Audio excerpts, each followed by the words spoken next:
Hi. അപ്പൊ നമുക്ക് simple ആയിട്ട് ഒരു ചിക്കൻ കറി ഉണ്ടാക്കിയാലോ? ഇതാ ഞാൻ ചിക്കൻ എല്ലാം കഴുകി റെഡിയാക്കിയിട്ടുണ്ട്. ഇതിലേക്ക് നമുക്ക് ഉരുളക്കിഴങ്ങ്, തക്കാളി, ഇഞ്ചി, പച്ചമുളക്, വെല്ലുള്ളി എല്ലാം ഞാൻ ഇട്ടിട്ടുണ്ട്. ഇനി ഇതിലേക്ക് നമുക്ക് മസാലപ്പൊടികളെല്ലാം ചേർക്കാം.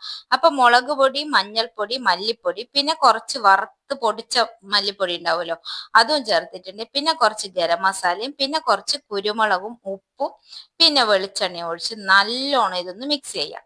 അപ്പൊ ഞാനില്ലേ ഈ വീഡിയോക്ക് വോയിസ് ഓവർ കൊടുക്കുന്ന സമയത്ത് പുറത്ത് ചെറുതായിട്ടൊരു മഴ പെയ്യുന്നുണ്ട്.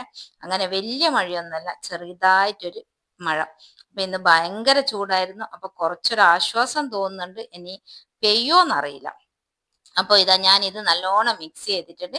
ഇനി ഇതിലേക്ക് കുറച്ച് വെള്ളം ഒഴിച്ചിട്ട് നമുക്ക് ഇതൊന്ന് വേവിക്കാൻ വെക്കാം. അപ്പൊ ഞാനിതാ വേവിക്കാൻ വെച്ചിട്ടുണ്ട്. ഇത് നല്ലോണം ഒന്ന് തിളച്ച് ഇനി നമുക്ക് ഇതിലേക്ക് ഒരു പാനിൽ കുറച്ച് വെളിച്ചെണ്ണ ഒഴിച്ച് കുറച്ച് മല്ലിപ്പൊടിയും പിന്നെ കുറച്ച് മുളക് പൊടിയും ഇട്ടിട്ട് ഒന്ന് നല്ലോണം വറുത്തിട്ട് ഇതിലേക്കൊന്ന് മിക്സ് ചെയ്യാം. അപ്പൊ നമ്മുടെ ഇതാ സിമ്പിൾ ചിക്കൻ കറി റെഡി ആയിട്ടുണ്ട്. അപ്പൊ ഇത്രയേ ഉള്ളൂ. അടുത്ത വീഡിയോ ആയിട്ട് വീണ്ടും കാണാം. അപ്പൊ എല്ലാവരും ലൈക്ക് ചെയ്യാനും കമന്റ് ചെയ്യാനും മറക്കരുത്. ലാസ്റ്റ് ഇതിലേക്ക് കുറച്ച് കറിവേപ്പിലയും കൂടി ഇടാം. അപ്പൊ ബൈ ബൈ.